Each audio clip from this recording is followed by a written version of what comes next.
Kurasa. Mtazamaji wa EATV, karibu katika Kurasa, upate dakika chache za kukuletea machache kati ya mengi yaliyotufikia mezani kwetu kwa hii leo. Tuanze kukupekulia kurasa kwa hili. Wananchi wa kijiji cha Ngeju wilayani Kiteto mkoani Manyara wanalazimika kutumia gharama kubwa kusaka huduma za kijamii hadi wazifuate maeneo ya Engusero na makao makuu ya wilaya ya mji wa Kibaya, zaidi ya kilomita 20. Wananchi hawa wameelekeza kilio chao kwa wadau wa maendeleo na serikali kuwasogezea huduma za jamii karibu kama vile afya, maji na elimu. Yaani tuna changamoto nzito sana, hata wajawazito vipimo hawapati kwa wakati, mpaka waende Kiteto au Ngusero. Na vile vile huduma bado ni shida tu, kwa sababu kwanza barabara hatuna. Kwa hiyo ombi letu na kilio chetu na majenzi tulionayo ili tujengewe zahanati. Shule ipo mbali kama wa kilomita 3 hivi. Sasa watoto wetu wanaumia sana kwa sababu shule ipo mbali. Ingekuwa wangejitahidi wasogeze angalau iwe jirani. Kwa hapa mama zetu, kaka zetu walikuwa wanaenda kilomita karibia 18. Bora moja la 8 kumiliona kule kufuata maji. Wengine kwa baisikeli, wamepata ajali hapo katikati sana. Wengine wanadamka saa 10 na mapunda, wakati na fisi njiani. Lakini kwa kweli tunashukuru leo tuna visima vya maji 3. Tuendelee na Kurasa. Ili kuokoa ubora wa ufuta na kupata bei nzuri wakati wa kuuza, wakulima wa zao la ufuta wa chama kikuu cha ushirika cha Songea na Mtumbo wametakiwa kuhakikisha wanapeleka ufuta safi kwenye magala makuu ya kuhifadhia zao hilo. Hayo yamesema wakati wa mnada wa pili wa zao hilo, ambapo zaidi ya kilo milioni 1.6 za ufuta zimeuzwa kwa bei ya shilingi 2244 kwa kilo moja. Kwa maana kilo zilizouzwa ni kilo milioni 1,614,549. Bei ya wastani iliyopatikana ni 2244.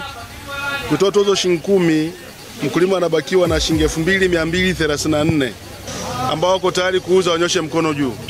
Tunaomba mlete ufuta ambao uko msafi, na viongozi wa vyama usipokee mfuko mtu ameenda kupeki huko, wewe unapokea tu mzigo bila kuhakiki. Unakuja kupata shida kwenye magara makuu, kama mnaonewa hivi. Kubwa zaidi usafi, hatujazingatia wakulima. Wakulima sana wanaenda nyumbani, nitakaa na kuelekeza kwamba jamaa tubadilike kwa msimu mwaka 2026, tujaribu kubadilika tuwe na hali ile ya usafi wa ufuta ili tuendelee kuna bei kama za awali tulitokea siku za nyuma. Nitawaelekeza hivyo. Tunatumia nguvu kubwa kulima, lakini ndio hivyo bei zinasua. Wanunuzi ndio kama hivyo wanakosekana wakati mwingine. Sasa hatujajua labda tatizo ni mfumo au ni nini, kwa sababu miaka ambayo tulikuwa tunauza kwa bahasha tulikuwa tunauza vizuri na kulikuwa hakukosekani wanunuzi. Waturudishie tu mifumo ya zamani, turudi kwenye mfumo wa vibahasha. Tumalizie Kurasa kwa hili. Katika kuimarisha mbinu endelevu za udhibiti wa taka na kukuza uchumi wa mduara hapa nchini, wadau wa mazingira wamekuja na kauli mbiu ya njia endelevu ya udhibiti wa taka itakayorahisisha safari ya Tanzania kuelekea mustakabali usio na taka, net zero waste. Mikakati ya vitendo ya kupunguza taka za viwandani, kuboresha mifumo ya urejeleaji na kuhakikisha maendeleo ya kiuchumi ya Tanzania yanakwenda sambamba na malengo ya kimataifa.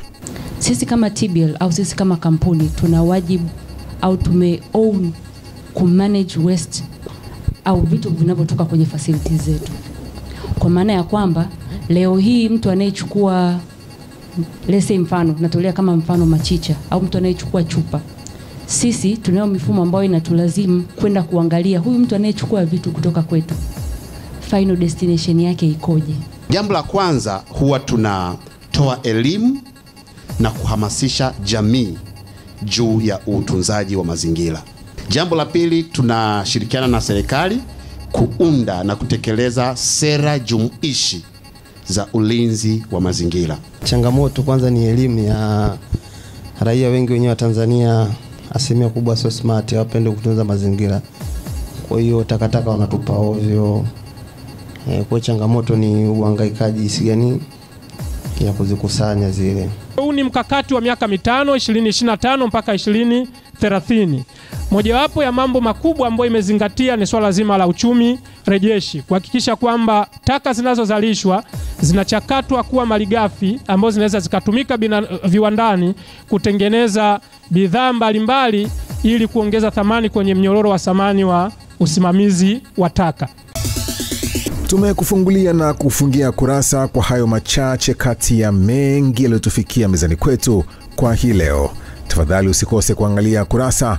Kwa niaba ya wale wote walioshiriki kuletea kurasa kwa leo, jina langu ni Exaudi Mtei. Endelea kufuatilia vipindi bomba na makini kutoka hapa EA TV.